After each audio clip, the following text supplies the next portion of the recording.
For more entertainment, log on and subscribe to www.youtube.com/venusdevotional.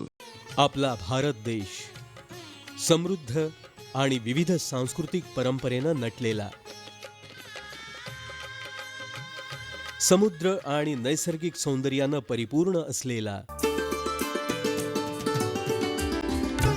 आणि यामध्ये सर्वात मोठं आकर्षण आहे हिमालय पर्वताचं. जगातील सर्वात उंच पर्वत, देवदेवतांचं निवासस्थान, भूलोकीचा स्वर्ग, पृथ्वीचा मानदंड आणि भारतीय संस्कृतीचा जन्मदाता. आपल्या देशातील उत्तरी भागात 2200 मैल विस्तारित हा हिमालय पर्वत, ज्याच्या डोक्यावर आहे पांढरा शुभ्र बर्फाचा सुंदर असा मुकुट. या हिमालयाच्या सान्निध्यातच गंगा नदी झुळझुळ वाहते.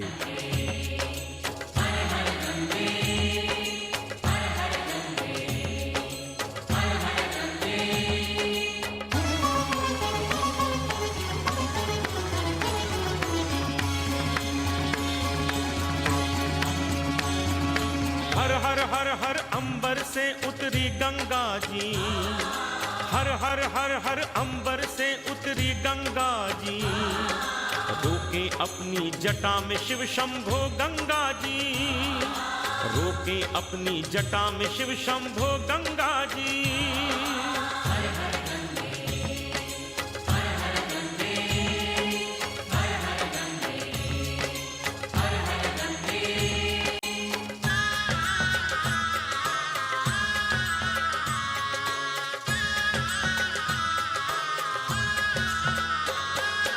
विष्णु जी के चरणों में गंगा जी रहती थी, भक्तों को चरणामृत दे पावन वो करती थी.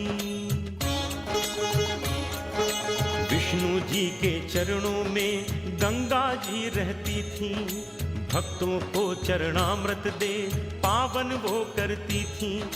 धरती पे राजा भगीरथ के तप से आती हैं, धरती के प्राणी प्राणी को अमृत पिलाती है.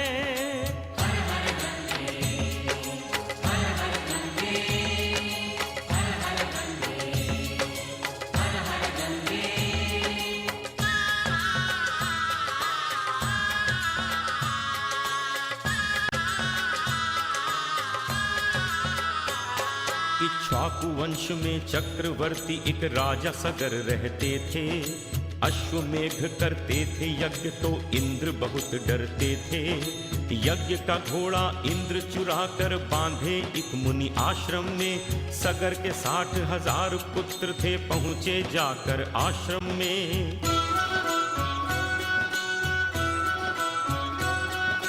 कपिल मुनि तप करते थे सब अपशब्द लगे बोलने. मुनिवर ने फिर शाप दे दिया लगे भस्म सब होने. पितरों के उद्धार हेतु भगीरथ तप करते हैं, धरती पर गंगा लाकर उद्धार सभी का करते हैं.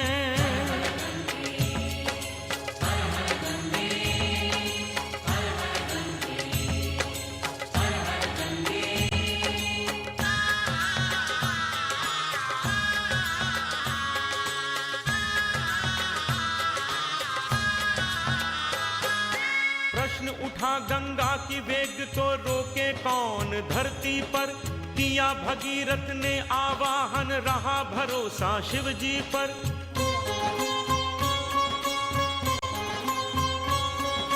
शिव ने जटा लहरा के अपनी ऐसी लीला दिखलाई. नभ से उतरी गंगा धारा शिव की जटा में समाई, शिव की जटा में समाई, शिव की जटा में समाई.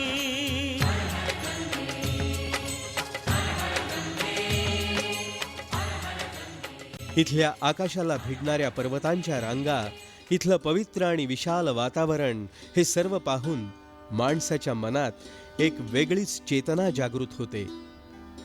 या हिमालय पर्वतावर अनेक तीर्थक्षेत्र आहेत. यामध्ये काही तीर्थक्षेत्र फारच प्रसिद्ध, विशाल आणि पौराणिक आहेत. त्यातलंच एक म्हणजे उत्तराखंड राज्यातलं सर्वश्रेष्ठ पौराणिक आणि महान तीर्थक्षेत्र हरिद्वार.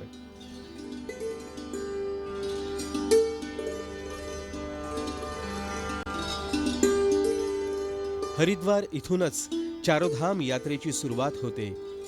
भगवान शंकरजींना हर या नावानं संबोधलं जातं. त्यामुळंच या तीर्थक्षेत्रास हरिद्वार या नावानंही ओळखलं जातं.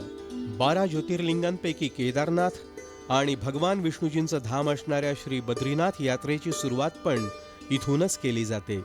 भगवान विष्णूंना हरी या नावानं संबोधलं जातं. त्यामुळं या तीर्थक्षेत्रास हरिद्वार असंही म्हटलं जातं.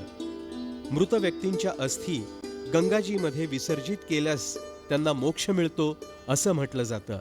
त्यामुळं या तीर्थक्षेत्राला मोक्षद्वार असंही म्हटलं जातं. हिमालय पर्वतामधून आपल्या उगमस्थान गंगोत्रीमधून निघाल्यानंतर सर्वप्रथम गंगाजीचं दर्शन इथूनच होतं. म्हणूनच या तीर्थक्षेत्राला गंगाद्वार असंही म्हटलं जातं. हा सर्व परिसर देवांचं विहारस्थळ आहे आणि ऋषीमुनींच्या तपाचं ठिकाण आहे. म्हणून या तीर्थक्षेत्रास स्वर्गद्वार असंही म्हटलं जातं. गंगा मैया पतित पावनी, पावन इनके घाट, ऋषि सेविता विष्णु चरण से, जन्मे गंगा मात। देव पितर का सदा से इनमें रहता आया वास, आवाहन गंगा में विसर्जन अनावश्यक काज। प्रथम प्राचीन पुण्यमयी धारा बहती इनके साथ, कीर्तन इनका पुण्य बढ़ाए, स्नान जगाए भाग। गंगा जल स्पर्श से होता सभी दुखों का नाश, और इतना ही फलदायी है सहस्त्र नाम का पाठ। सहस्त्र नाम का पाठ, सहस्त्र नाम का पाठ।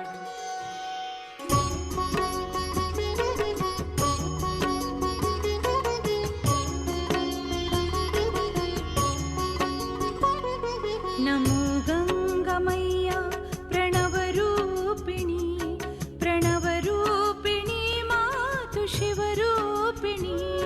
नमो गंगा मैया प्रणव रूपिणी, प्रणव रूपिणी मातु शिव रूपिणी।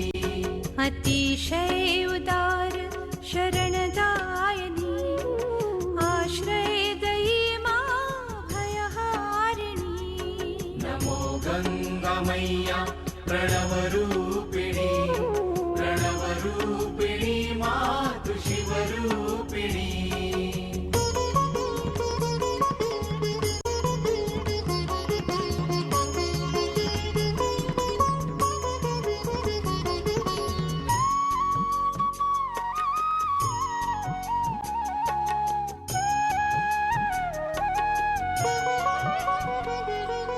वृद्धावस्था रहित कामिनी, अमृतमयी मां जलवाहिनी। वृद्धावस्था रहित कामिनी, अमृतमयी मां तु जलवाहिनी। अलखवासिनी मां आनंददायिनी, निर्मल स्वरूपा सुधारूपिणी। नमो गंगा मैया प्रणव रूपिणी, प्रणव रूपिणी मातु शिव रूपिणी। नमो गंगा मैया प्रणव रूपिणी, प्रणव रूपिणी मातु शिव रूपिणी।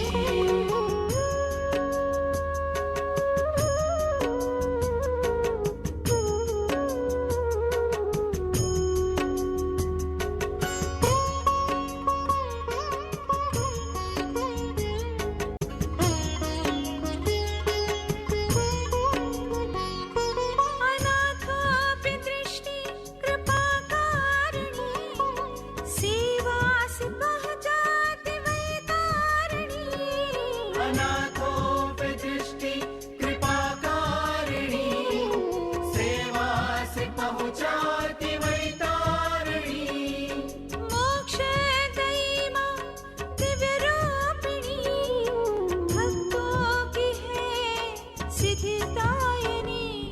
नमो गङ्गामय्या प्रणवरूपिणी प्रणवरूपिणी मातु शिवरूपिणी नमो गङ्गामय्या प्रणवरूपिणी प्रणवरूपिणी मातु शिवरूपिणी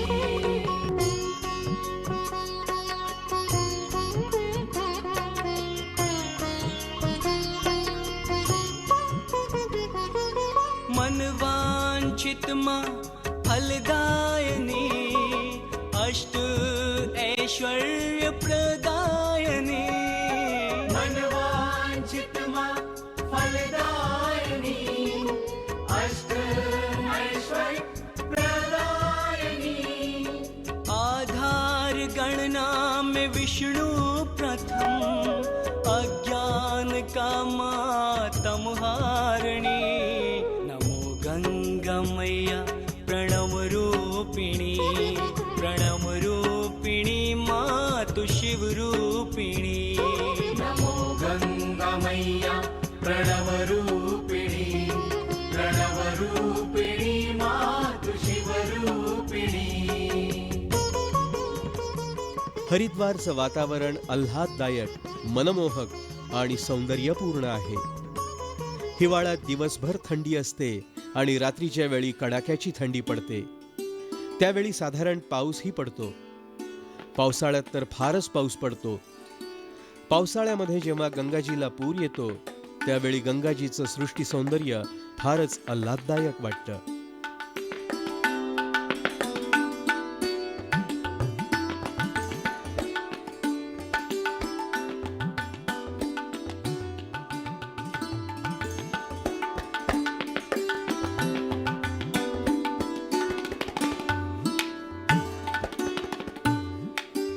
हरिद्वारचा इतिहास गौरवपूर्ण आहे. इथले अनेक ऐतिहासिक आणि पौराणिक तीर्थक्षेत्र त्याचे साक्षीदार आहेत.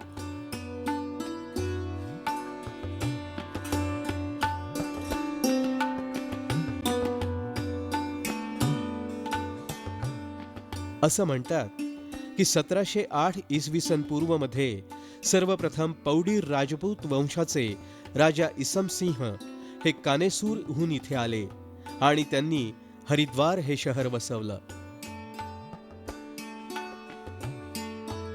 धार्मिक राजा वेणू ह्या वंशाचा फार प्रसिद्ध आणि शेवटचा शासक होता. त्यानंच या शहराचा विस्तार केला. राजा भगीरथाच्या तपस्येमुळेच गंगामाई धर्तीवर अवतरली.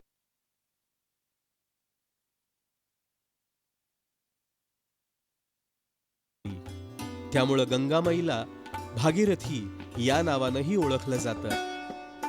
ज्यावेळी गंगामाई पृथ्वी तलावर अवतरली त्यावेळी तिचा प्रवाह हा फार वेगवान होता. या प्रवाहाला प्रभू शंकरांनी आपल्या डोक्यावर धारण केलं आणि एक एक थेंबाद्वारे गंगाजीला धर्तीवर सोडलं. काही ग्रंथांमध्ये असंही लिहिलं आहे की धरतीला पवित्र पावन करण्यासाठी गंगामय्यांनी भगवान श्रीकृष्ण आणि राधेच्या शरीरापासून रूप बदलून ती जलरूपामध्ये प्रकट झाली. तर काही पुराणात असं सांगितलं आहे की लक्ष्मी, सरस्वती आणि गंगा या भगवान विष्णूंच्या पत्नी आहेत. गंगाजींच्या प्रती विष्णुदेवाचं विशेष प्रेम होतं. सरस्वती देवीला हे सहन झालं नाही. तिनं गंगेला भूतलावर जाऊन मृतांच्या अस्थी आपल्या पदरात सामावून घे असा शाप दिला. या तीर्थक्षेत्राविषयी अनेक पुरातन कथा प्रसिद्ध आहेत आणि यामुळं हरिद्वार या तीर्थक्षेत्रास अनेक नावांनी ओळखलं जातं. इथलं वातावरण पवित्र आणि शांतीपूर्ण आहे. गंगा देवीची खळखळ वाहणारी शांत मुद्रा भक्तांना मंत्रमुग्ध करते.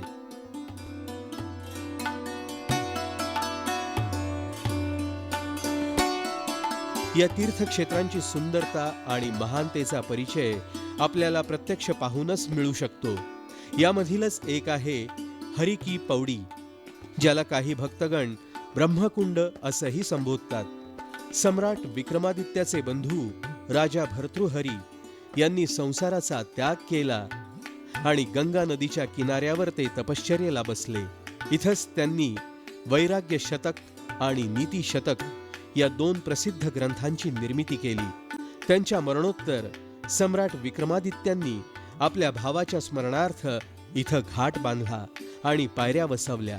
आजही या घाटास भर्तृहरींच्या स्मरणार्थ हरी की पौडी या नावानं ओळखलं जातं. काही भक्तगण असं मानतात की इथं स्वतः ब्रह्मदेवानं तपश्चर्या केली. गंगा नदी भूतलावर अवतरल्यानंतर राजा श्वेत याला इथंच ब्रह्मदेवांचं दर्शन झालं. त्यावेळी राजा श्वेतनं ब्रह्मदेवांना विनंती केली की आपण सर्व देवतांसमवेत या तीर्थक्षेत्रावर वास्तव्य करावं. आणि तेव्हापासून या तीर्थक्षेत्रास ब्रह्मकुंड म्हणून ओळखलं जातं. हे स्थान सर्वश्रेष्ठ आणि प्रसिद्ध तीर्थक्षेत्र असल्यानं इथं नेहमी गर्दी असते.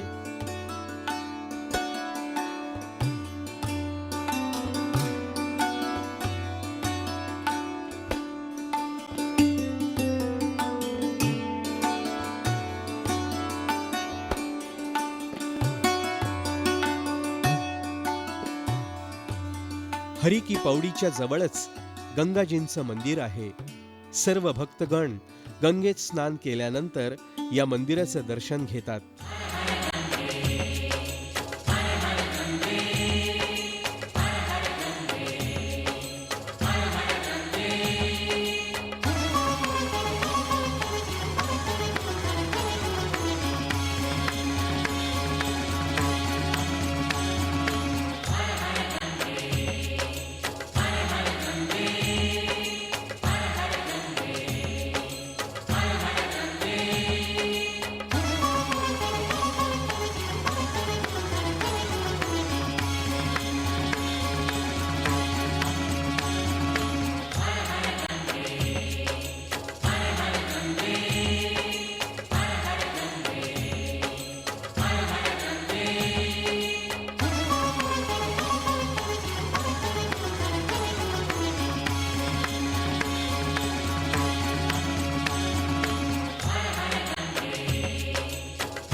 इथं रोज संध्याकाळी 7 वाजता गंगाजींची आरती होते. त्यावेळी खूप गर्दी जमते.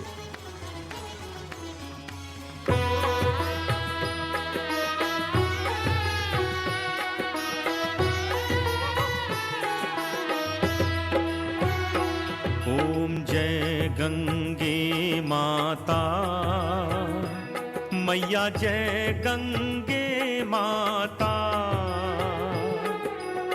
जो नर तुमको ध्याता, जो नर तुमको ध्याता, मन वांछित फल पाता. ओम जय गंगे माता.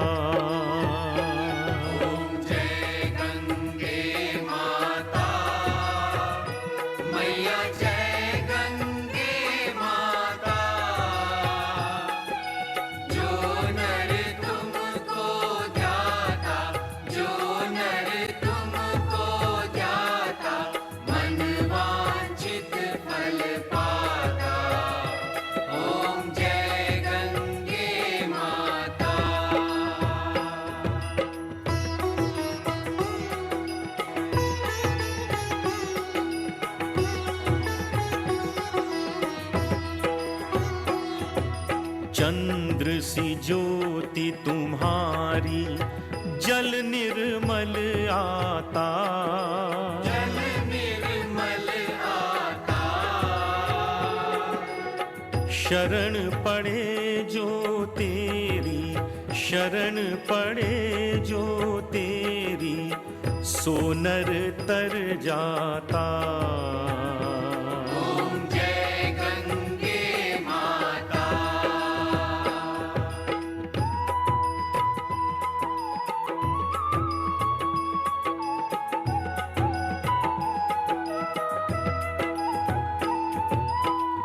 पुत्र सगर के तारे सब जग को ज्ञाता, सब जग को ज्ञाता।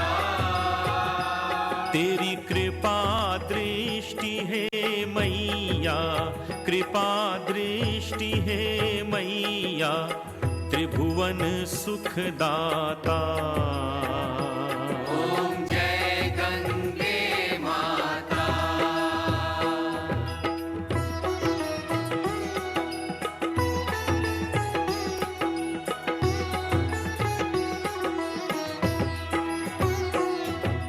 एक बार जो प्राणी शरण तेरी आता, मैया शरण तेरी आता।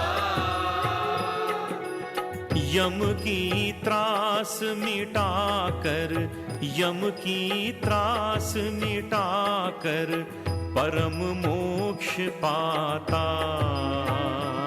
ओम जय गंगे माता।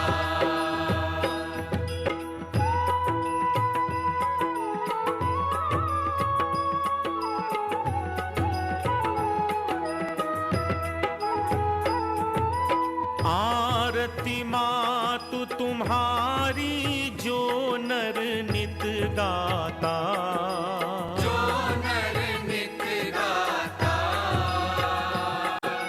सेवक वही सहज में, सेवक वही सहज में, भक्ति मुक्ति पाता।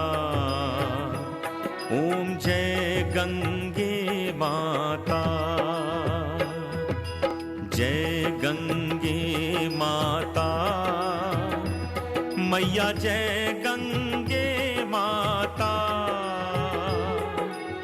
जो नर तुमको ध्याता, जो नर तुमको ध्याता, मन वांछित फल पाता। ओम जय गंगे माता। ओम जय गंगे माता। मैया जय गंगे माता। जो नर तुमको ध्याता, जो नर तुमको ध्याता, मन वांछित फल पाता। ओम जय गंगे माता। मंदिरांच्या घंटांच्या आवाजानं सारं वातावरण दुमदुमलं जातं. जेव्हा भक्तगण फुलांनी भरलेल्या द्रोणात पणतींच्या प्रज्वलित माला वाहत्या पाण्यामध्ये सोडतात, तेव्हा एक अनोखं दृश्य पाहायला मिळतं.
असं म्हटलं जातं की भगवान श्री शिवशंकरजींनी पार्वती देवीला सांगितलं की जे भक्तगण गंगामाईची भक्ती आणि आराधना करतील त्यांना मुक्ती मिळेल, आणि जे भक्तगण पहाटे उषक्कालाच्या वेळी गंगामय्याचं दर्शन, स्नान आणि आचमन करतील ते सर्व पापातून मुक्त होतील आणि त्यांना वैकुंठ प्राप्त होईल.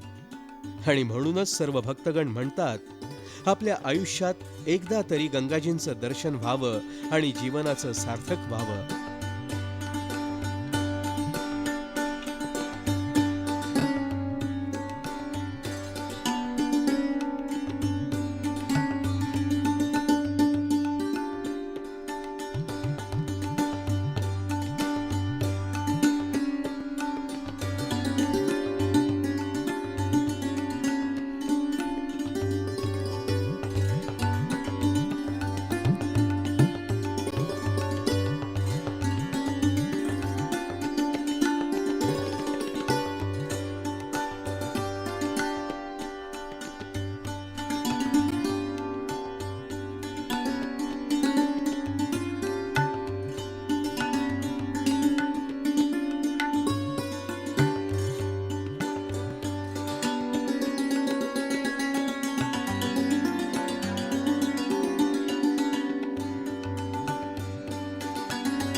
हरिद्वारमध्ये आणखी एक प्रेक्षणीय तीर्थक्षेत्र आहे, मनसा देवीचं मंदिर.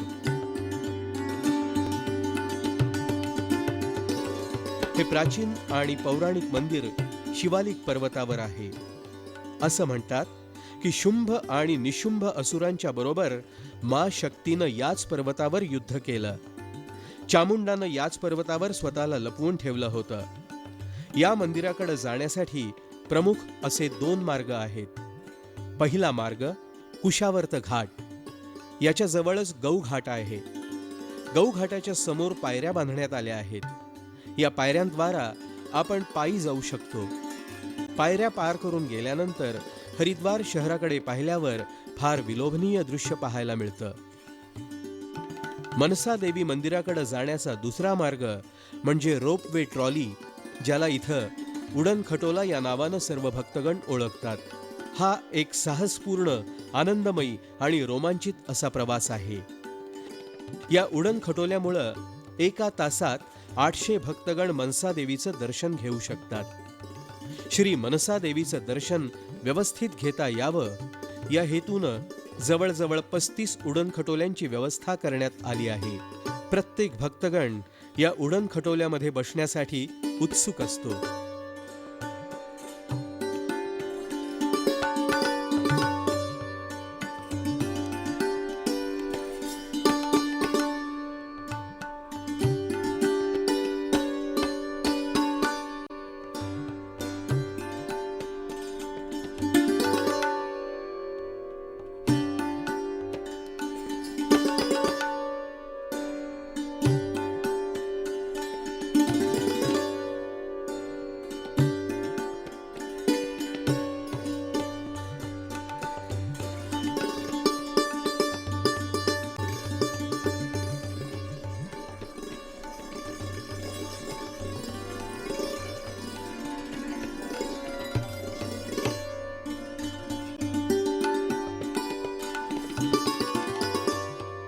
यानंतर मनसा देवीचं दर्शन होतं.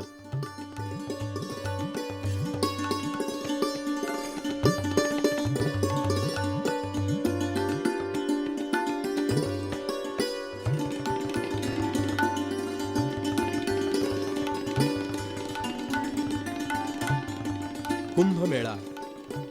भारतवर्षाच्या सांस्कृतिक परंपरांमध्ये कुंभमेळा अनेक कारणांनी अत्यंत महत्त्वपूर्ण ठरला आहे. कुंभमेळा 12 वर्षातून एकदा होतो. पुरातन ग्रंथानुसार सृष्टीच्या स्थापनेच्या वेळी एका ऋषींच्या मुळे देवांची शक्ती क्षीण झाली होती. आपली शक्ती पुन्हा प्राप्त करण्यासाठी ब्रह्मदेवानं समुद्रमंथन करून अमृत सेवन करण्यास सांगितलं. त्या काळी असुर आणि देवांमध्ये युद्ध लढाई नव्हती.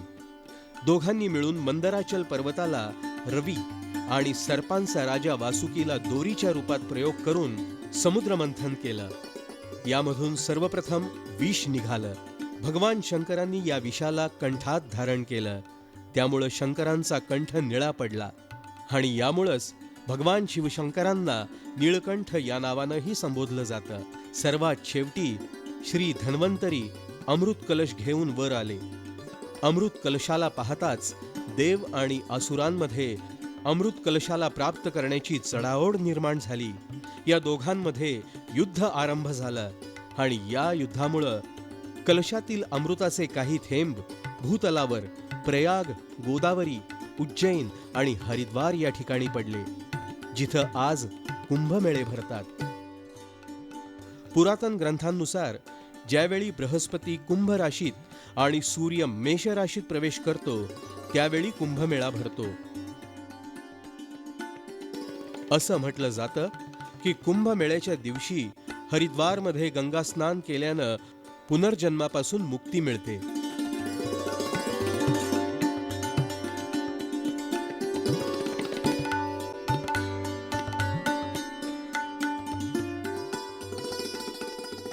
कुंभमेळ्याच्या वेळी गंगा नदीच्या चोही बाजूंनी विभिन्न समुदाय, धर्माचार्य, साधू संतांचे फडफडणारे झेंडे हे सर्व पाहून भक्तगण हर्षोल्लित होतात. कुंभमेळ्याच्या वेळी सर्वाधिक महत्त्वपूर्ण आणि प्रसिद्ध तीर्थक्षेत्र हरि की पौडीवर सर्वप्रथम साधू संत आणि महंतांना पहिला मान दिला जातो.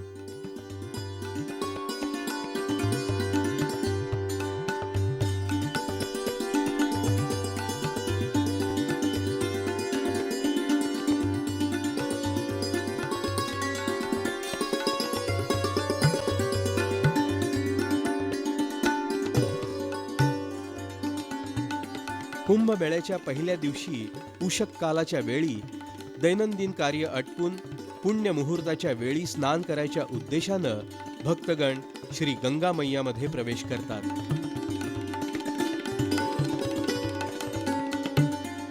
आपल्या दोन्ही हातामध्ये पुष्प आणि जल घेऊन कलश मुद्रा करीत भगवान विष्णू, शिव, सूर्य आदी देवतांचं आणि तीर्थाचं ध्यान करीत आपल्या कलशमुद्रांमध्ये अमृत तत्वांची प्रार्थना करतात आणि ओम नमो गंगाये विश्वरूपिण्ये नारायणे नमो नमः हा मंत्र कमीत कमी 3 वेळा उच्चारतात.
कुंभमेळ्याच्या वेळी भक्तगणांनी साधेपणा, निर्मळता आणि सदाचाराचं अवश्य पालन करावं.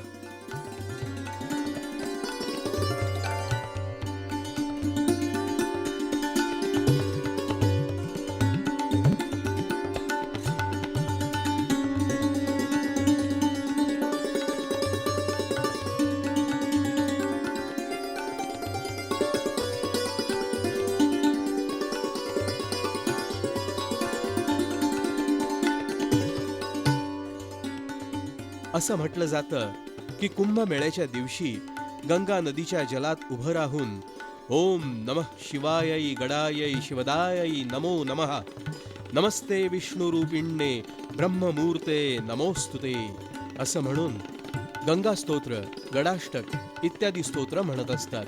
कुंभमेळ्यातील सर्व विधी केल्यानंतर भक्तगण सर्व पापातून मुक्त होतात असं म्हटलं जातं. कुंभमेळ्याच्या वेळी कित्येक लाख भक्तगण साधू संत हरिद्वारमध्ये जमतात.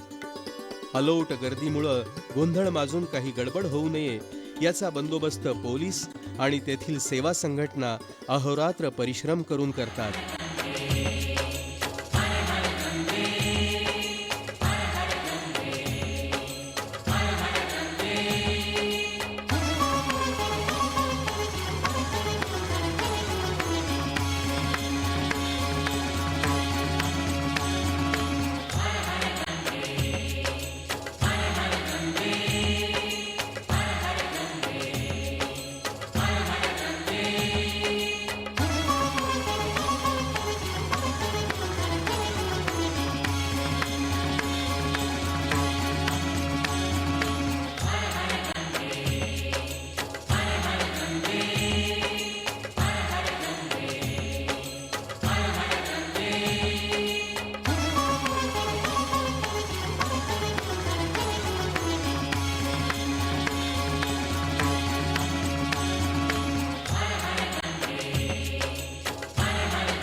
ऋषिकेश हे हरिद्वारपासून 24 किलोमीटर अंतरावर उत्तर पूर्व दिशेस गंगा नदीच्या तटावर ऋषी मुनींचं प्राचीन तीर्थक्षेत्र आहे. याची उंची 340 मीटर आहे. हरिद्वार पासून बस, रेल्वे किंवा टॅक्सीद्वारा आपण इथं जाऊ शकतो. असं म्हटलं जातं की श्रीरामांनी रावणाचा वध केल्यानंतर याच तीर्थक्षेत्रावर प्रायश्चित्ताच्या रूपात तपश्चर्या केली होती. इथून ही श्री केदारनाथ, श्री यमुनोत्री, श्री बद्रीनाथ आणि श्री गंगोत्री या पवित्र स्थानांच्या यात्रेची सुरुवात करता येते.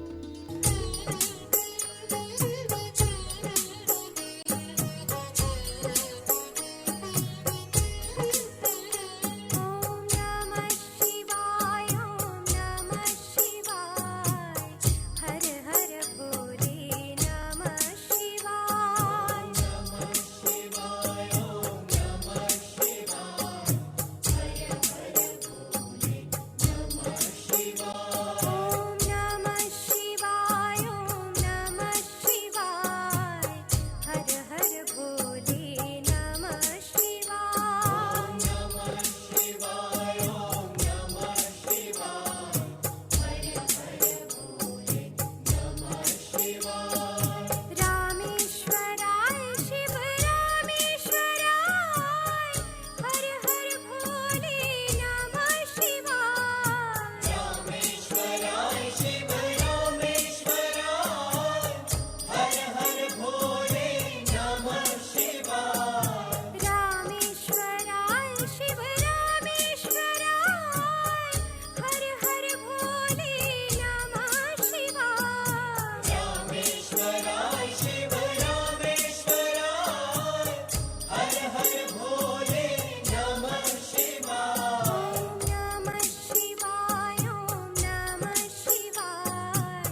ऋषिकेश पासून 5 किलोमीटरच्या अंतरावर लक्ष्मण झुला आहे. असं म्हटलं जातं की ही लक्ष्मणजींची प्राचीन स्मृती आहे.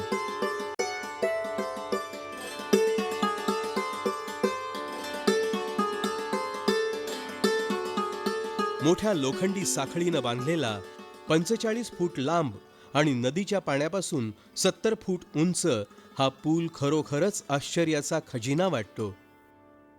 या पुलावर उभे राहून गंगा नदीच्या वाहत्या प्रवाहाचं दर्शन करण्यात अत्यानंद होतो.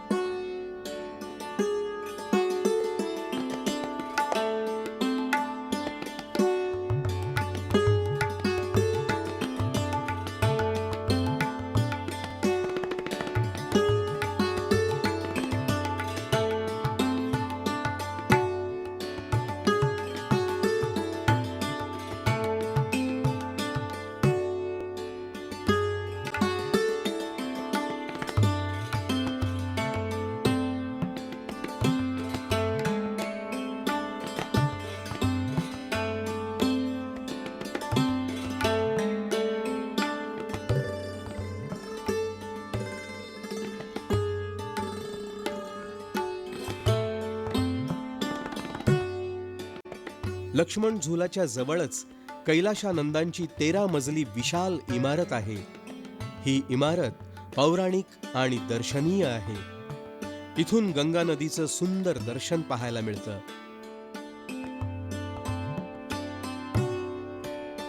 इथं अनेक मंदिरांचं दर्शन होतं.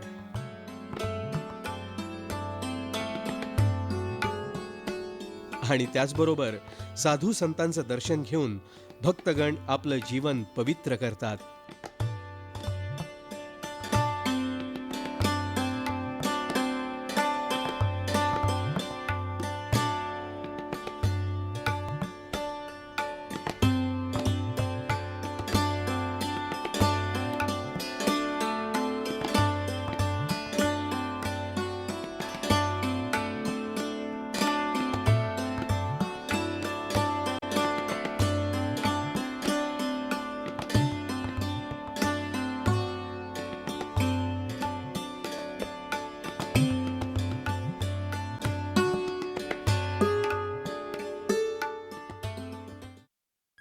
श्री केदारनाथ धाम. प्रत्येक तीर्थक्षेत्राचा उंच पर्वत आणि नदीचा संबंध हा कोणत्या ना कोणत्या देवता किंवा ऋषीमुनींच्या तपश्चर्येमुळे ओळखला जातो. श्रद्धा, भक्ती आणि विश्वास घेऊन भक्तगण लांब लांबच्या यात्रांना जातात. हिमालयाच्या पवित्र तीर्थक्षेत्रास येऊन पोहोचतात, ज्याविषयी पौराणिक कथा प्रसिद्ध आहेत. आणि यातीलच एक विश्वप्रसिद्ध तीर्थक्षेत्र आहे श्री केदारनाथ धाम, अर्थात केदारनाथजी मंदिर. हरिद्वारहून केदारनाथाकडे जाण्यासाठी गौरीकुंड पर्यंत बसनं प्रवास करावा लागतो. हरिद्वार ते गौरीकुंड जवळजवळ 235 किलोमीटर इतकं अंतर आहे. गौरीकुंड हे एक छोटंसं गाव आहे. इथं आपण थोडा आराम करू शकता. आता आपणास गौरीकुंडहून श्री केदारनाथ मंदिरापर्यंत पायी चालत जावं लागणार. हे अंतर जवळजवळ 14 किलोमीटर इतकं आहे. आपण चालण्यास असमर्थ असाल तर त्यासाठी इथं घोड्यांची व्यवस्था आहे. काही पैसे देऊन घोड्यावर बसून आपण केदारनाथ मंदिरापर्यंत जाऊ शकतो. गौरीकुंडपासून केदारनाथपर्यंत जाण्याचा रस्ता फारच कठीण आणि चढावाचा आहे.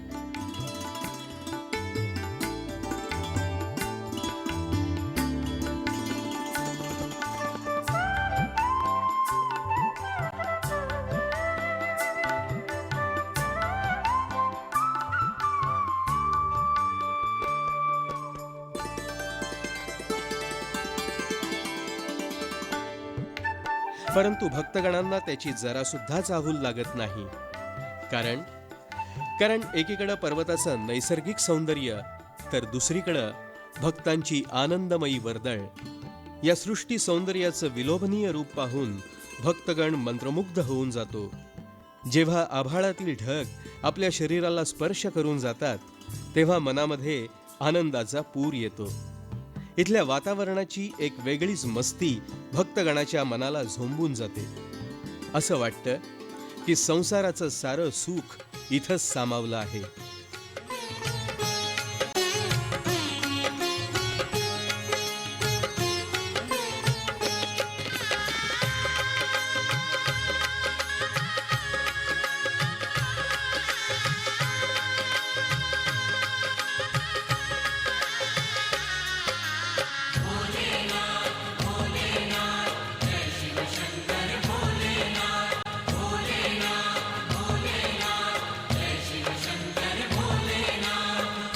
भक्ति न जाने पूजा न जाने, भक्ति न जाने पूजा न जाने, जाने नहीं कुछ नाथ।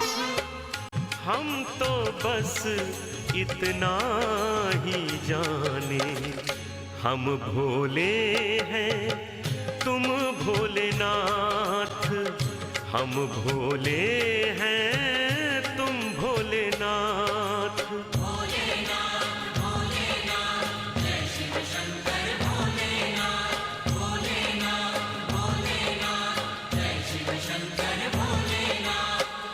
भक्ति न जाने पूजा न जाने, जाने नहीं कुछ नाथ।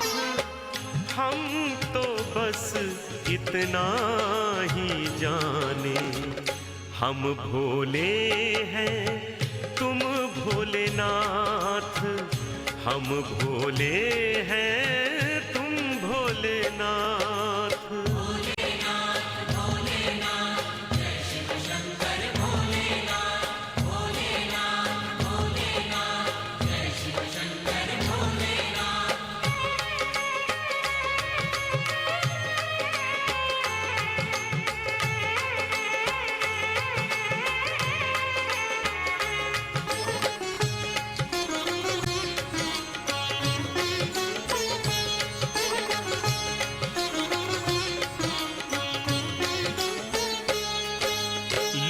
चढ़ाते गंगा जल तुम्हें, मेरे हैं आंसू के धार। बिल्व पत्र जैसे हूँ चरण में, नाथ मुझे दो अपना प्यार।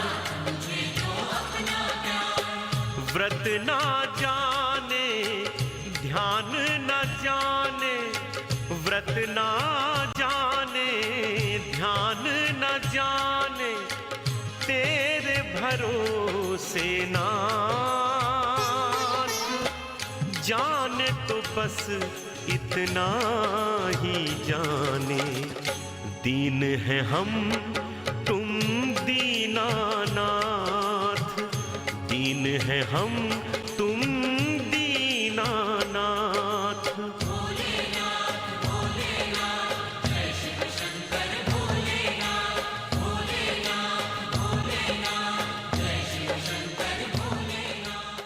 जर भक्तगणास चालताना थकवा आला तर गौरीकुंडापासून 7 किलोमीटर उंचीवर रामवाडा नावाचं एक छोटंसं गाव आहे. इथंही आपण थोडी विश्रांती घेऊ शकता. इथं खाण्यापिण्याच्या वस्तूही मिळतात आणि विश्रांती करण्याचीही सोय आहे. ममता रूठी दुनिया छूटी, भय का घोर अंधेरा, रात न बीते माया की जीवन में करो सवेरा। ममता रूठी दुनिया छूटी, भय का घोर अंधेरा, रात न बीते माया की जीवन में करो सवेरा। कोई कहे शंकर कोई नागेश्वर, कोई कहे शंकर कोई नागेश्वर, कोई कहे विश्वनाथ। हम तो बस इतना ही जाने, हम अनाथ के तुम हो नाथ, हम अनाथ के तुम हो नाथ।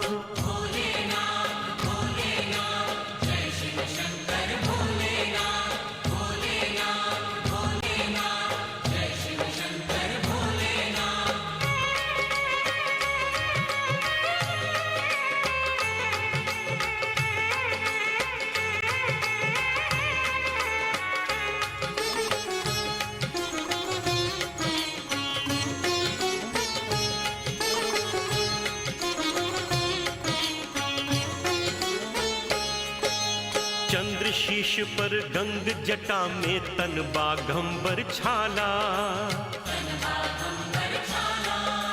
कर त्रिशूल हो सर्प गले में रूप दिखा दो कृपाला।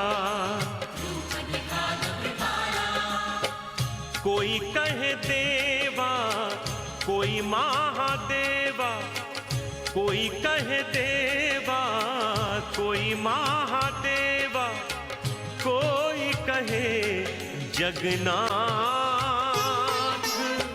हम तो बस इतना ही जाने, तुम भक्तों के हर पल साथ, तुम भक्तों के हर पल साथ।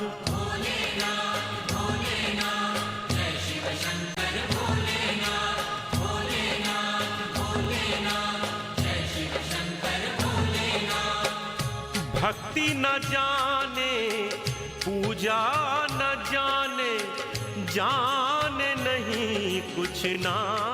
समुद्र सपाटीपासून 11,725 फूट उंचीवर असलेलं हे केदारनाथाचं मंदिर फार प्राचीन आहे. हे मंदिर पांडवांनी बांधलंय असं म्हणतात.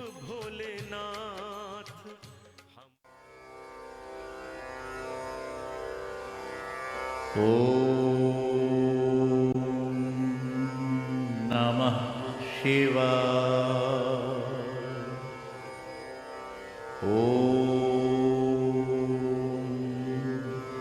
नमः शिवाय।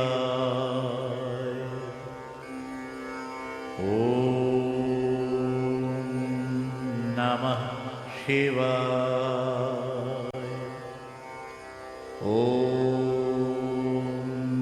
नमः शिवाय। शिवशंकरांच्या 12 ज्योतिर्लिंगांपैकी हे एक केदारनाथ लिंग. या मंदिराचं दर्शन केल्यास महापापी सुद्धा पापांपासून मुक्ती मिळवतो. असं म्हटलं जातं की ज्यांनी केदारनाथाचं दर्शन घेतलं नाही त्याचं जीवन निरर्थक आहे. इथं भारताच्या कानाकोपऱ्यातूनच नव्हे तर संपूर्ण विश्वातून लोक येतात आणि पावन मंदिराचं एक वेळ दर्शन घेऊन आपणास धन्य समजतात. चोहो बाजूनी बर्फाचे पर्वत आणि त्यामध्ये केदारनाथाचं मंदिर. मंदिर भव्य आणि दिव्य आहे. मंदिराच्या मुख्य प्रवेशद्वाराजवळ श्री नंदी वसला आहे. नंदीची पूजा करून भक्तगण मंदिरात प्रवेश करतात. नमः शिवाय।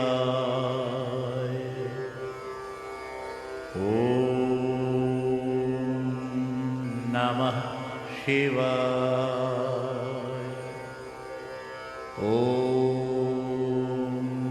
नमः शिवाय।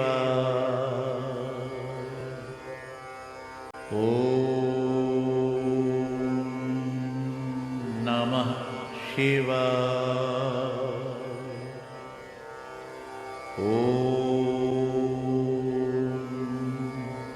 नमः शिवाय। श्री केदारनाथांच्या दर्शनाची इच्छा मनात बाळगणाऱ्याला भूलोकामध्ये धन्य मानलं जातं. श्री केदारनाथांच्या दर्शनाची इच्छा बाळगणाऱ्या भक्तांच्या 320 पिढ्यांना शिवलोकामध्ये प्रवेश मिळतो. केदारनाथांचं तीर्थक्षेत्र सर्वात उत्तम आणि प्रसिद्ध तीर्थक्षेत्र आहे. नमः शिवाय।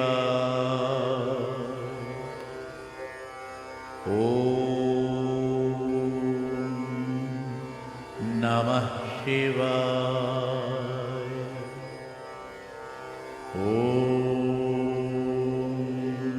नमः शिवाय।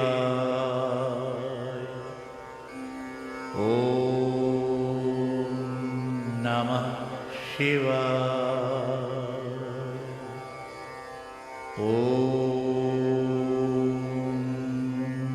नमः शिवाय।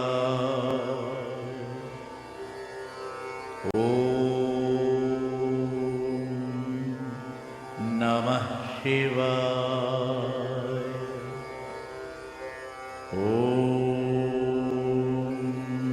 नमः शिवाय।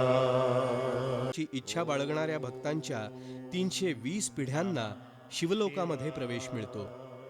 केदारनाथांचं तीर्थक्षेत्र सर्वात उत्तम आणि प्रसिद्ध तीर्थक्षेत्र आहे. नमः शिवाय. ॐ